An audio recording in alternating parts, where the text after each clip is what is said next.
আমরা একটু জানতে চাই যে আপনারা কর্মযজ্ঞ চালাচ্ছেন বন্যাদুর্গত মানুষের জন্য, এই যে খাবারগুলো সংগ্রহ করছেন সেগুলো আসলে কিভাবে প্যাকেজিং করা হয়। এই যে এখানে আমরা দেখছি যে এই ক্রীড়া কক্ষ থেকে শুরু করে আবার ক্যান্টিন, এই দিক থেকে আবার লেআউট কি হচ্ছে, আপনি যদি বলতেন টোটাল প্রক্রিয়া। আচ্ছা, মূলত বাইরে থেকে যেগুলো অনুদান আসছে, অর্থ নাকি নগদ অর্থের বাইরে যেগুলো খাবার সামগ্রী যেগুলো আসছে, ওগুলা বাইরে থেকে জমা হচ্ছে ক্যাফেটেরিয়া, জমা হয় ওখানে ক্যাফেটেরিয়া থেকে পরে অভ্যন্তরীণ ক্রিয়াকক্ষে নেওয়া হয় খাবারগুলো, এবং ওখান থেকে হচ্ছে কি যে প্যাকেট করা হয়। প্যাকেটের মধ্যে আছে শুকনো খাবার, যেমন হচ্ছে প্রথমে দেওয়া হয় মুড়ি, তারপরে দেওয়া হয় চিরা, এরপর হচ্ছে কি যে টোস্ট বিস্কুট, যেগুলো হচ্ছে পচে মানে যেগুলো পচে না যে এরকম টোস্ট বিস্কুট একটা, তারপরে দেওয়া হচ্ছে 10 থেকে 12টা হচ্ছে ছোটো বিস্কুটের প্যাকেট। এরপরে পর্যায়ক্রমে দেওয়া হয় হচ্ছে কি যে গুড় কিংবা চিনি অথবা মিশ্রি। এরপরে দেওয়া হয় হচ্ছে কি যে আপনার খেজুর, যাতে হচ্ছে কি যে মানুষ এই অনেক অপরাধে যারা হচ্ছে কি যে এর মধ্যে আছে, কষ্টের মধ্যে আছে, যারা খেজুর খেয়ে শক্তি যোগাতে পারে।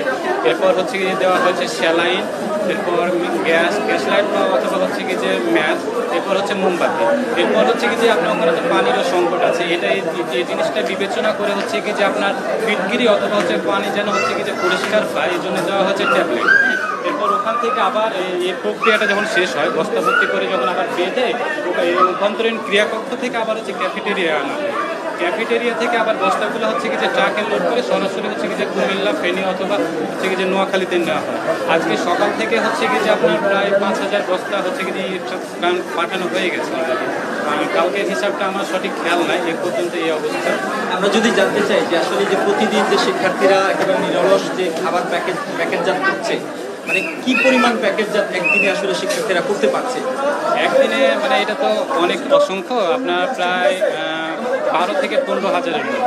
হ্যাঁ, এটি হচ্ছে আপনার সকাল থেকেই। আর আমি গতকালকেও আসছিলাম হচ্ছে সকাল 8টা থেকে হচ্ছে এখানে, সরি আমি আসছি 10টা থেকে রাত 8টা পর্যন্ত ছিলাম।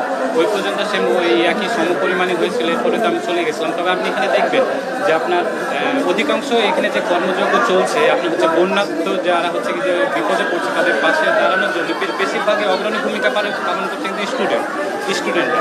আর এর পাশাপাশি আপনি দেখবেন হচ্ছে অনেক গার্জিয়ান যারা হচ্ছে যেসব